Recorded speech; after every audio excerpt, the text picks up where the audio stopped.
Hey, it's Theo. Thank you for joining me today for my Death Knight review. As always, I'll be reviewing every card in 1 minute. And if you want to see my other reviews, a link to a playlist will be in the description. Now let's get started, as always, with the quest for Death Knight. It's a Reanimate the Terror, 1 mana of course. Spent 18 corpses. Reward, Tyrex, Bone Terror, which is a 5 mana 8/8 undead beast. Deathrattle, open Terror's Grave. It has Deathrattle resummon Tyrex.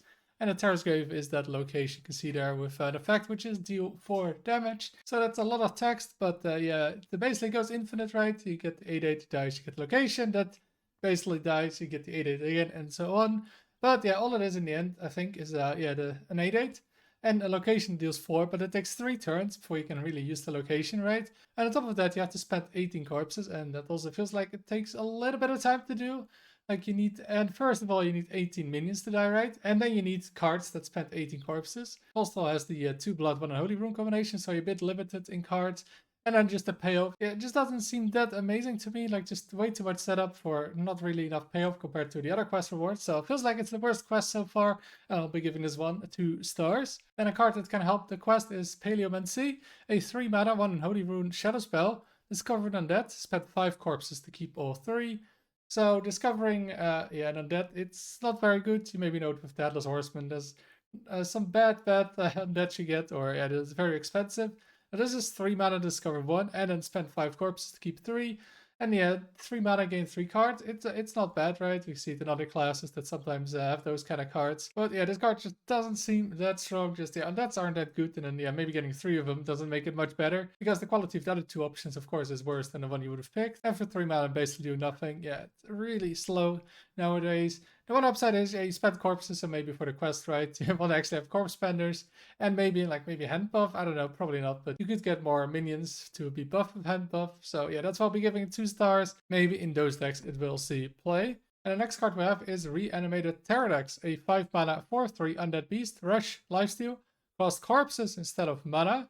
So basically a 0 mana card if you have the corpses, and it has no runes, which makes it pretty amazing, because you can put this in any deck that doesn't frequently spend the corpses, right? A deck like Handbuff Death Knight, right? And some other decks also don't really spend too many corpses sometimes. So this seems like an amazing tempo tool on those that also has that lifesteal and that beast tag. Well, you won't be playing it in a control deck, right? Because you're probably playing a Corpse Explosion in those. You won't have the corpses for this. In pretty much any other deck, it seems pretty amazing if you're not frequently trying to spend all your corpses. I mean, the 0 mana Rusher with lifesteal, it's just really good. I'll be giving this 4 stars. And then the next card we have is the Crypt Map, a 1 mana 2 Frost Rune spell. Discover a Frost Rune card. If you play this turn, also pick one of the others. So it's kind of like Frost Strike, right? Where you get a Frost Rune card, and yeah, it's been kind of solid Frost Strike, though not super amazing. It also never felt bad, I think, to play it. And yeah, this allows you to pick one and then pick another one. And yeah, just getting 2 Frost Rune cards for 1 mana seems pretty solid. You get 2 nice cards, most likely. Some of the cards you already put in your deck. And yeah, for 1 mana, it's not too big of an investment, right, to get the 2 cards most of the time. And I think that's just going to be a solid card in Frost Death Knight, and I'm giving this 3 stars. Then the next Frost Rune card we have is Cryosleep, a 4 mana 2 Frost Rune Frost spell. Deal 4 damage and draw a card. Kindred, draw another. So yeah, you need to play Frost spell the previous turn, but if you're playing Frost Death Knight, which you have to play this in because there's the 2 runes, you're pretty likely to have played a Frost spell. Not always, but a lot of the time. And then it's draw 2, right? It's an Arcane Intellect plus deal 4. So it's a pretty solid combination. Though, yeah, you pay 1 mana basically to deal 4 damage. Oh yeah, the downside is, of course, it is 4 mana, and you don't always want to deal damage when you want to be drawing cards. So it's not a super efficient draw card. It's not a super efficient damage card, but it just does good things for both of them. So I think it's going to see play in Frost Death Knight, so I'll be giving it 3 stars. And the next card we have is Wave of Tar, a 4 mana spell with 1 Frost and 1 Unholy Rune. Deal 2 damage to all enemy minions. Enemy minions cost 2 more on the next turn. So yeah, this card does 2 things. First of all, 2 AoE to an enemy board. It's not really good for 4 mana, and the enemy minions costing 2 more. It's also not that great for 4 mana. We used to have Cold Feet, right? That made enemy minions cost 5 more the next turn. And that could be really efficient, just shutting down an entire turn for minion decks, and that even didn't see that much play. This one, it's only 2 more, so yeah, you can still play most minions that turn. They do get disrupted a bit, and then the 2 AoE is also not the strongest, right, for 4 mana. Feels like it's only really going to be good into token decks that, yeah, then you can also disrupt their next turn, prevent them from playing some tokens.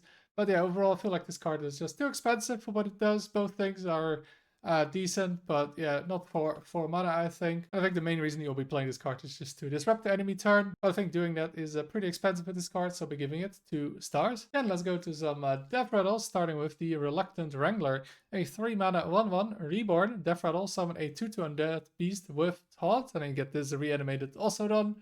And yeah, a 3 mana 1/1, not that amazing. But you do get, yeah, a bunch of corpses, right? 4 corpses for this. You get a 1/1, then a 1/1 and a 2/2, and then that 1/1 summons another 2/2. So, yeah, it's a lot of corpses in one, but yeah, it does take some time.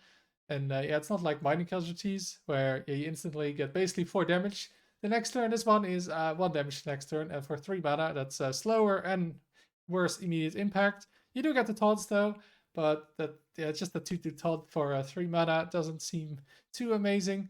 And yeah, for 3 mana, I don't think you want to be playing a 1/1, even though, yeah, it is corpses. It does have the Reborn, Deathrattle synergies, and the taunts can be annoying. So yeah, besides some decks with synergies with those keywords, I don't think this will see a lot of play, so I'll be giving it 2 stars. Then one of the cards that could maybe see play with is the Dreadraptor, a 4 mana 3/4 undead beast, with 1 Frost and 1 Unholy Rune again.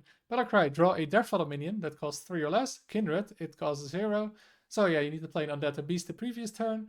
And yeah, that's not too difficult as Death Knight, right? A lot of the minions are undead, so this one will be very easy to proc. So most of the time, it's yeah, draw a Deathrattle minion that costs 0 mana, and yeah, that's pretty good. You get like the previous one if you want to play that, or most likely you'll play it with like Chill Fallen Baron, right? You're already playing that card, so this works nicely with that, or with maybe Dreadhound Handler as a backup. And also maybe in the future there will be some combos, right, where you can make Deathrattle minion cost 0 and then combo that one. Something like the Frostbite and Freebooter. Yeah, it seems like a solid card overall, just tutor and then cheat mana on top of it. So we'll be giving this 3 stars. And the next Deathrattle minion we have is the Bone Chill Stegodon, a 6 mana 2 Frost Rune 6/3 undead beast. Deathrattle deals 6 damage to 3 random enemies. So that means you can't hit the same target twice, it just means 3 different enemies. So yes, if there's no enemy board, this still only deals 6 damage to the face. Otherwise, yeah, this might be a bit broken.